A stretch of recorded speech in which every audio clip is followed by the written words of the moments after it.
আসসালামু আলাইকুম। আমরা আমাদের ঘাসের জমিতে আসলাম। তো ঘাস আসলে এদিকে তো যথেষ্ট বড় আছে, কিন্তু কাটার মতো হয় না এখনো।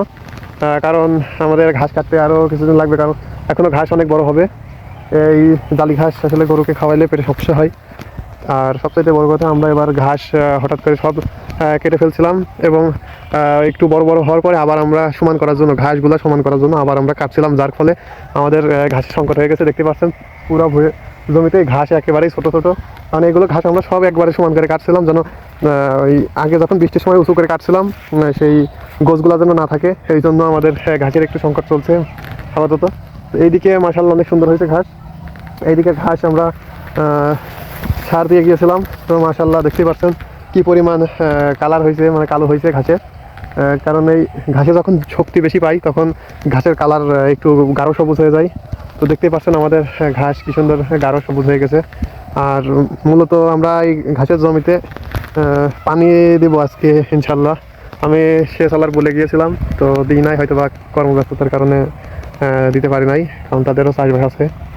তো আমরা আজকে ইনশাল্লাহ এখানে পানি দিয়ে দেবো, কারণ আমাদের জমিতে একটুও রস নাই। অর্থাৎ শীতের মৌসুমে এখন তো আর বৃষ্টি নাই, এই জন্য একদম খটখটে হয়ে গেছে মাটি। তো দেখতে পাচ্ছেন মাটি একদম খটখটে শুকনা হয়ে গেছে, যার কারণে দেখেন মাটি একদম খটখটে শুকনা, যার কারণে আমরা এখান থেকে ভালো ফলন পাচ্ছি না। তো আমরা ইনশাল্লাহ সেচ দিয়ে দেবো আজকে। সেচ দিয়ে দিলে ইনশাল্লাহ এখানে এই ঘাসগুলা মোটামুটি 8-10 দিনের মধ্যে কাটার মতো হয়ে যাবে, কারণ এইগুলোর এখন গ্রোথ ভালো আছে।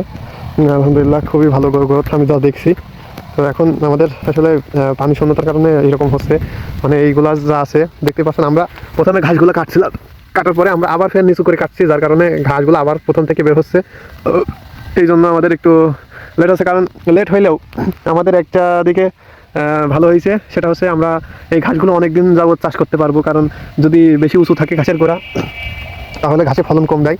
আর এই জন্য আমরা একদম নিচু করে কাটছি, যেন আমাদের ঘাসের ফলনটাও ভালো হয়। এখন একটু আমাদের সমস্যা হচ্ছে, এখন আমাদের খড় দিয়ে খামার চালানো লাগছে। কিন্তু এই ঘাসগুলো যখন বড় হবে, একবার বড় হয়ে গেলে পরে আমাদের ঘাসের আর চিন্তা করা লাগবে না। অর্থাৎ এই ঘাস একদিকে কাটলে অন্য দিক থেকে আবার বড় হয়ে যাবে। তো তখন আমরা খাওয়াই আসলে সময় পাবো না, এরকম একটা অবস্থা হয়ে যাবে ইনশাল্লাহ। আপনারা দোয়া করবেন। আর এইদিকে আমরা কাটছিলাম না, এইদিকে একটু জঙ্গল হয়ে গেছে, অর্থাৎ এদিকে একটু যত্ন কম নিই আমাদের। এদিকে একটু শ্যামা পড়ে, তো এই জন্য এইদিকে বার কম। এইদিকে যদি আমরা 2বার কাটি, এদিকে আমরা একবার কাটতে পারি এইরকম। এইদিকে একটু আমাদের তবে গরমের সময় এইদিকে খুবই সুন্দর ফলন দেয়, কারণ সব জায়গায় রোদ লাগে, রোদ ছাড়া তাহলে ঘাস হয় না। তো দেখতে পাচ্ছেন এখানে ঘাসগুলো অনেক সুন্দর হয়েছে এবার, কারণ এবার আমরা প্রচুর পরিমাণে সার দিয়েছি।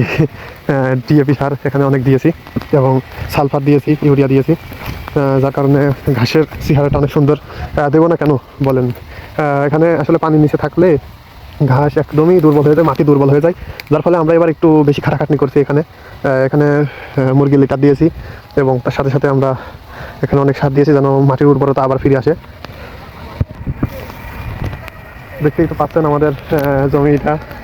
তো এই জমির ঘাস এদিক থেকে কেটে দেবো, কারণ এদিকে পেঁয়াজের দানা দিয়েছে, এখানে একটু শ্যামা পড়ছে, এই জন্য আমরা এখান থেকে ইনশাল্লাহ কেটে দেবো ঘাসগুলো, যেন এই পেঁয়াজের দানাগুলোর কোনো ক্ষতি না হয়। তো সবাই ভালো থাকবেন, আল্লাহ হাফেজ।